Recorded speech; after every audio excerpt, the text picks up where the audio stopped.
Hey guys, it's Plotsalot here with another My Hero Academia What If video. And today we're going to be doing What If Deku Was OP Part 2. In the last part, we saw Deku and Bakugo training for the 10 months preceding the UA entrance exams. Our favourite blonde boom boy Bakugo caught a glimpse of Deku's new special move, and decided to try and create his own. He took some inspiration from his rival, and he decided that he wanted to create something a bit more focused than just exploding his palms. Bakugo creates a primitive form of the AP shot technique as a result, called Blast Bullet Gun, or BB Gun for short. It's a pretty apt name. The technique's pretty unrefined and only provides a way for him to better concentrate the explosion's force onto a smaller area. The absolute magnitude of it stays the same. Bakugo and Deku both kind of train quite a lot actually. They physically train, not just training by creating special moves or trying to use their quirk better. Their physical prowess massively increases. Neither have one for all, so they don't go completely overboard, but they still get a lot stronger and faster as a result. They both have quirks that have physical backlash on their body, so they both need to be as strong and durable as possible.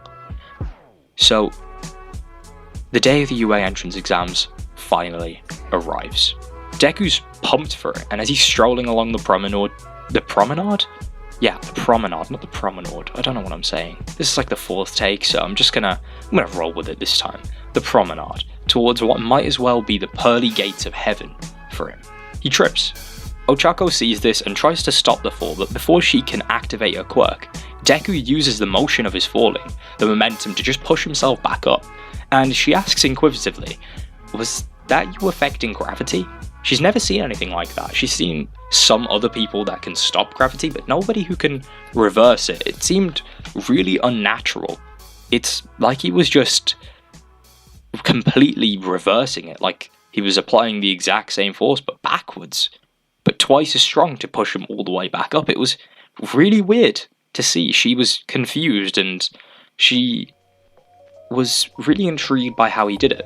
Deku responds with a nod. "Yeah, my quirk lets me control momentum and energy, as long as I control the physical processes. I need to understand them to do that though, so I need to get as smart as possible. I need to get as much knowledge as possible to actually use my quirk properly." He's starting to ramble, he's quite nervous, he's talking to a girl. It's Deku. And he continues. "I'm guessing your quirk lets you do something similar, you tried to stop me from falling, so maybe it lets you control gravity, that's why you asked." Ochako just nods and introduces herself like a normal human being, and beckons him to walk with her, and they have a nice chat as they walk in. The exams are introduced by Present Mic, just like in the anime, but since All Might's buff form has a longer time limit, as he didn't, reduce it by fighting the sludge villain when he was already exhausted, he makes a small cameo at the end, just to encourage the students to try their best. He says, "I expect to see some of you in the next academic year, as your teacher. I'm teaching at UA, so I really hope that you guys do your best. I want to see the new generation of heroes. So, again, try your best, plus ultra," he shouts. He raises his fist in the air and everybody goes absolutely ballistic. It's All Might, fanboying, whatever. The written exam is a breeze for Deku. His quirk training involves a lot of study, just ensuring he fully understands mathematics and physics and lots of other things as much as he can to maximize the effectiveness of his quirk. In comparison to that, the test is pretty easy. And Deku actually ties for top marks with Yaoyorozu, who has a similar quirk where she also needs to understand things, but he doesn't really know this yet for obvious reasons.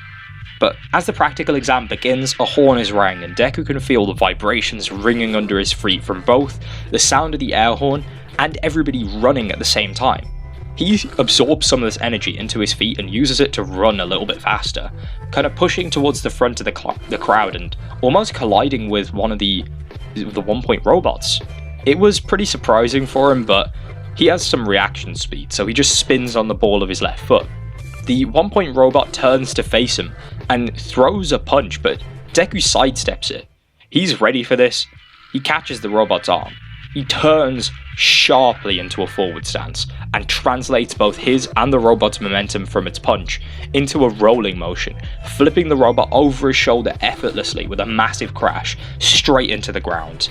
Everybody's quite shocked that this kid, he looks quite small, he's just literally flipped an entire giant robot over his shoulder. But Deku's not phased at all. He's been preparing for this for 10 months. He starts running up the road at full speed. All of the air resistance, the air particles hitting him, the wind smacking against him, speed him up because he just absorbs the momentum and channels it behind him, pushing him forwards, creating a slipstream effect. Deku translates his forward momentum into a jump as he sees a 2-point robot, stopping abruptly and launching himself up into the air and above the robot's head.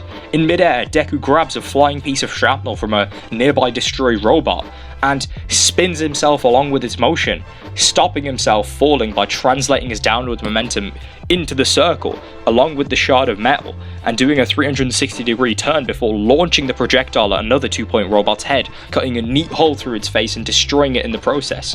Deku drops to the ground, absorbing the impact of the fall by using his kinetic energy to create a cushion of air below him as he touched down, pushing himself forward towards the 2-point robot he was facing towards and simply punching it in the stomach. It doesn't seem like it's going to do much, but as the robot resists, he absorbs the momentum of its resistance to just keep going and going and going until eventually there's enough momentum in the system to just send it flying backwards.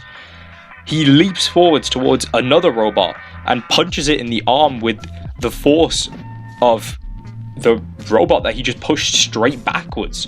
He smashes its arm off and actually catches its arm in midair and uses it as sort of a weapon, just slamming it against all the robots he can see. He swings it straight at another behemoth's chest, using the wind resistance to counterintuitively actually boost its speed, and upon the impact, the robot explodes into a massive fireball. This was not something Deku was expecting, but this was a pretty good thing for him. A fireball is pretty much just heat. It's a bunch of fire, a bunch of momentum of the particles actually trying to move outwards, and he just jumps straight into the center of the blast, and everybody thinks this is kind of a suicide move. What's this kid doing? The fire is just superheated reacting gases. A gas is a loose collection of particles. Heat is just kinetic energy at a microscopic scale, expressed at a macroscopic scale. Deku understands all of these concepts and had learnt to control heat and its energy over the past 10 months by fine-tuning the use of his quirk. And this was his moment to shine and show that off to the world. Everybody nearby is shocked at Deku's seemingly suicidal move, but suddenly they see him shoot across the ground at breakneck speed, destroying robot after robot, a strange blue aura streaking behind him, and leading them to see nothing but this kind of blue bullet bolting down the road and absolutely decimating every single one of the mock villains in his path for the next few seconds. And since he's moving so fast, he actually manages to destroy loads. And this is the second part of his quirk that I briefly mentioned at the start of the first episode, and the part that he didn't mention to Uraraka. The part that he can store energy within his body. And as mentioned in the last episode, the fact that he can store energy within his body and release it is, with Backlash, it sounds pretty similar to One For All, to be honest, doesn't it? And it is. Obviously, he has to get the energy from a different source. He can't just stockpile his own energy and the energy of his successors. It's not that OP, but it does have the extra power of the whole being able to absorb momentum and energy, so I think it kind of makes up for it by quite a large margin. And him being able to just absolutely decimate those robots with little to no effort for the next few seconds sounds like it's not going to do much, but he's moving at absolutely insane speeds, close to the speed of sound for those few seconds, and that's his entire body moving at that speed, punching those robots to crap, the 1, 2, 3 point robots, like they're absolutely nothing. Deku's quirk Distribute lets him distribute the energy within him, and it does require an external energy source and is limited by the size of that source, but these drawbacks are much less as well, because since he's releasing it over time, it's gonna wear out his body, but at the same time it's much less force. If he uses 100% of it, that's fine, and the 100% will be less, but at the same time he can also absorb the wind that's going to push against him as he's moving at those insane speeds. He can absorb the impact from his own hits after he's done with them. He can absorb the breaking of those robots as they fall. He can absorb so many different pieces of energy as long as he understands them, and he doesn't understand them all yet, but his quirk is still being developed by him. He's still developing his use of it, and so I think that's fine at the moment. But he's pretty tired out for a bit. He's just destroyed loads of robots. He's used basically the energy of a massive explosion to boost himself, and that's gone through his body for the next few seconds, and now he's pretty tired out because of it. His body has limited durability. He's not a god. Although, I guess he's pretty close to it, but he's kinda gone for a bit. A few more minutes of similar action takes place without him using, his special move. He's kind of done with that. He's too tired out to use it, but he can still use his quirk to do, distributing momentum outside of his body. And suddenly, the real test begins. A red button inside of a dark room is pressed, and a loud crash is heard in the urban training arena as the 0 Point robot storms in, trampling buildings and causing mass panic as most of the candidates just decide to run away as soon as they see it. They're all scared, and that makes sense. It's a gigantic robot that heeds them absolutely no points for beating. There's seemingly no winning against it. It's meant to just be an arena trap, it was called. So what's the point? But Deku's face lights up. He thinks to himself, I can kind of try out my quirk a little bit here. He's thinking to himself, I know it's not worth any points, but I can give my quirk a proper test drive. It's time for me.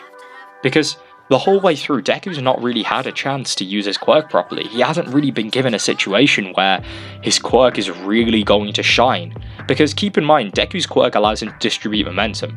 But if he doesn't have any momentum or energy inside of his system, then he can't really do much with it. So the bigger the thing that he's fighting, then the bigger his own power. It's literally, the bigger they are, the harder they fall. That's his quirk's kind of key motto. It's the more energy that he can use, the more powerful he gets. And so he runs straight towards that giant metal villain. As everyone's running away, his judgment on his quirk rings true. He knows that he needs to try this out. And he is pumped for it. You'd think he'd be slightly scared like he was in the anime, but no, he's just excited. He finally gets to let loose a little bit. And he doesn't realize there's a twist in the tale though. The same girl he was talking to before the exam was directly in the path of that rampaging robot, stuck under a pile of rubble with everybody running in the opposite direction, nobody there to help her. Deku sees this and his smile is gone. A look of determination fills his face instead, as he knows what he has to do. He knows that he definitely has to save that girl. There's no doubt in his mind. He instead thinks, okay, there's no time to show off now. There's a person standing in front of me waiting to be saved, and I can't let that go. Deku picks a small piece of rubble off the ground as he's running and starts spinning it faster and faster in his hands, as fast as he can go, spinning it up to insane velocities that he'd never reached during his training. Just as he turns the corner, he sees the foot of the robot about to trample the pile of rubble with Uraraka underneath, and he leans back with his arm outstretched and throws the rubble as hard as he can at the robot's foot, releasing it with all of its spinning momentum linearly. The rock flies out of Deku's hand faster than he could have imagined. This is faster than he'd ever achieved when he was developing the move, and faster than the small pieces of rubble he could have got on the beach could have gone, shooting forwards at the robot's leg and causing a sonic boom halfway through, smashing the windows of the nearby buildings that weren't already broken. It makes a massive impact, bending the giant foot sideways and causing the robot to trip sideways in the opposite direction. That's going to decimate the crowd to the side, thinks Deku. I didn't think this through properly. Climbing the rubble pile and jumping onto this falling 0 Point robot's leg, Deku feels a tap on his ankle as he jumps. He turns around and Uraraka gives him a smile as he continues to fly upwards unhindered by gravity, and yells to the ground as he reaches the apex, "Release it now!" Deku starts falling in front of the robot and kicks the robot with all the force he could muster. Deku absorbs the momentum of the robot directly into his body again, but he's not keeping it there for long. He opens up his palms in front of the robot's face. It's now stationary, just staring directly at him. He yells out, titanic burst as he releases the energy stored within him into the air directly in front of his palm, oscillating it and heating it up to a high enough temperature to form a blue plasma and catapulting it forwards. It obliterates everything above the 0 Point robot's shoulders almost entirely, leaving nothing but melted edges. The momentum of the blast starts pushing Deku back, but he just redirects it straight into the beam and increases it in size until Deku finally releases his palms from that and crosses his arms downwards to the side, creating a gigantic gust of wind, pushing the robot back in the opposite direction and saving it from crushing the crowds. Deku lands, using the momentum of his fall to charge forward at the rock Uraraka is trapped under, and he smashes that rock to pieces with a roundhouse kick. He knocks it away through multiple buildings, and he gets Uraraka up. Just as she gets ready to start fighting again, after a moment of thank yous and getting herself, not crushed, the horn sounds. The exam's over. Yeah, so that's where I'm going to leave it for this part. I think it's been quite long. It's been one of my longer videos, but there was quite a lot happening, and I didn't want to cut it short just in the middle of that exam. I kind of wanted to show off just how OP he can be, and he hasn't even showed off his full power.